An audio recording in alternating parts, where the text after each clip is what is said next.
Hello my friends and welcome back. Thank you very much for being with me again today. I apologize for the outside noise.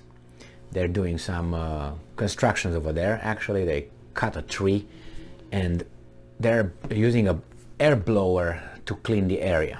Now, does it get on my nerves? You gotta be certain of that. Now, when I came to the United States, I came and nothing was available but labor. So I worked in constructions. I worked in constructions and I got to be a foreman, and then I got to be a job superintendent. So every time you would go with a team outside and you would do the construction work and so on, you would pick the guy to use the air blower. You would use the laziest guy to clean with a blower, because it just stays and that's all he does. And you pick the hard workers to do real job, because if you're gonna put the guy, this lazy guy, do the work, you will stay there forever. So you gotta use this guy until you fire him or something, and then or he's not showing up anymore because he doesn't want to work. So you put him, and he's always going to be so picky and like hours, just a little spot over there. He tries to make a good job, but actually he doesn't want to do anything else but stand up with the blower and get paid. No, that guy over there is the lazy guy, I'm assuming, from the team. I'm so angry with that guy, I can't believe you. He's still doing it. Must be the laziest. And the guy paid the least. Sorry, I had to say it, but that's what my experience. This article comes from Reuters. It's unbelievable. And then is the other guy cutting things over there. So this article comes from Reuters from wait a second. This comes from Associated Press, I'm sorry, from August 19, 2022. And it says that Berlin police investigate Abbas, President Abbas, of Palestinian President Abbas, or whatever it's called, Holocaust comments. So the Berlin in Germany, the police investigates the comments made by a president of the Palestinian Authority. Can you believe that? I can, because I know so many people who got in prison because they talked about that subject. And over there it's a law. Can you believe that? It's illegal. You go 5 years or 6 years in prison if you have any questions regarding the Holocaust. That's why over there. I'm going to give you some names of people who, I know two of them, who got arrested and eventually they did time. So this is what happens. Palestinian President Mahmoud Abbas, left in the picture, speaks during a news conference after a meeting with Germany Chancellor Olaf Scholz, right? At the Chancellery in Berlin. Okay. And then on August 17, he made some comments, and this is what he said. He said that Israel had committed 50 Holocausts against the Palestinians. This is what Abbas said, and he's investigated. So, Berlin police have opened a preliminary investigation against President Mahmoud Abbas over his comments this week that Israel had committed 50, I'm quoting, 50 Holocausts against Palestinians. And then obviously everybody jumped up and said, oh my God, I condemn any attempt to deny the crimes of the Holocaust, Scholz said, and other people. So the remarks during a news conference in Berlin alongside German Chancellor Olaf Scholz sparked outrage in Germany, Israel, and beyond. In the universe. Whole universe is outraged right now. If you didn't know that, I tell you. Police confirmed a report Friday by German daily Bild that Abbas was being investigated for possible incitement to hatred after receiving a formal criminal complaint. Downplaying the Holocaust is a criminal offense in Germany, and not only in Germany, in many countries in Europe. So you free speech? Nah. You can say, you know what? I don't think there's a moon and a sky. You get convicted? No, it's okay. You can say, I don't think, that, let's say, the Americans or let's say the Soviets were on the right side of the Second World War. Nobody will care what you say, just a dumbass. You can say whatever you want. But here, because of this and that, it's a criminal offense. You go to prison. Freedom of speech in Germany. tell me about it. So downplaying the Holocaust. So you can't do anything if you say it was not, let's say, I'm quoting, there were not 6 million Jews that died over there, it was 7 million.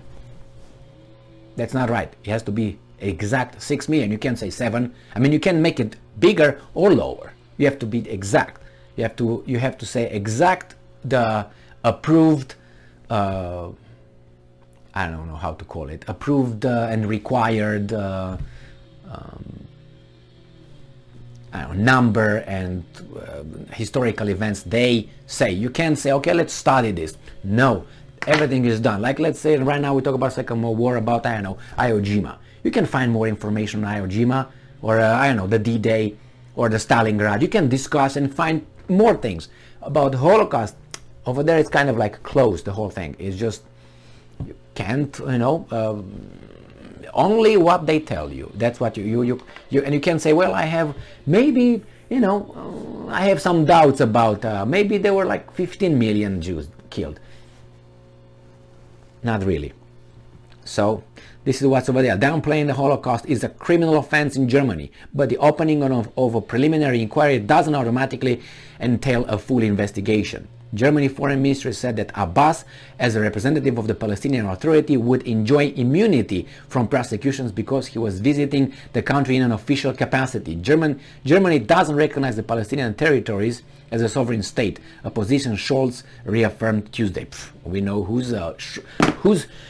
are Scholz's bosses.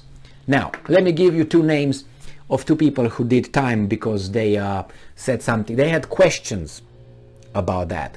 You can look into it deeper. I'm not going to say. One was Ernst Zundel from Canada. You might want to look into him. He was a German citizen who lived in Canada, and he made the comments in Canada while living in Canada. And then he made the comments, and those guys in Germany said, you gotta come over, and they extradited him and took him and so on. So he was taken to Germany, and he did time in Germany. And I think now he's back in Canada, but that's the way it works. Just looking to that. And another one was a British historian, David Irving, who again, he said some very naughty stuff, but he said it, I think, in I don't remember if it was in Germany or it was in the country next to Germany, and he was abducted, taken to Germany by, tipped by our friends here, CIA, and then they took him from I don't know, Belgium or something. They took him to Germany and they put him on trial, and he did time over there too. So that's how it works. So nobody here. Anyway, I'm not denying the Holocaust and so on, but I think that people could also do their own research, and not only that, like any historical event, it's open for more information. Things will come up each and every time. But in the political context that we live in, as you saw over here, everybody was like, oh my God. You know, I mean, there's other incidents and other situations on this planet that are, you know, terrible and horrible and occurred and so on, but you can't, you know, this is the that nothing else, you know, and then everything goes with that. So you know, I mean, if you wanna read another book, a good book is Norman Finkelstein or Finkelstein. He was a professor, associate professor at DePaul University, and he was denied tenure because he got a little spot with Dershowitz, Alan Dershowitz, from Harvard, and he was denied. I mean, they think no connection, but we know who's who and what's what. He wrote a book, many books. He wrote one of them. It's called The Holocaust Industry. Look into that. Of course, he, as Noam Chomsky or Howard Zinn, all these are considered self-hating Jews. That's how they're considered. Why? Because they criticize or they see certain things they don't like, and you can't have that. So that's the way it is. Abbass got a little investigation right there. This is I don't think is right at all to make this kind of laws. There's certain things you can criticize, or you can't debate, or you can't maybe let's say I don't think tomorrow is Saturday. It's going to be illegal tomorrow because on Saturday I don't know what crimes occurred somewhere. Why would I care? Why would I care? Why do I need to care about it? I don't need to care about what happened in China in the Boxer rebellion. I don't care how many people died over there. I'm not going to celebrate or cry that day when they started fighting the Boxers rebellion in China. I don't have anything to do with it. I don't want to have. And I don't have. What do I have? Was I involved? No. If I want, I can study it. If I want, I can have some heart crying for that. But the same is here. They hit you in the head with this each and every time. Okay. But to make it a crime? I mean, let's say, oh, it's socially unacceptable, not unacceptable, but it's not frowned upon to say, oh, I understand that. A terrible event, fantastic, look at it like, that's not a right thing to happen. I got that.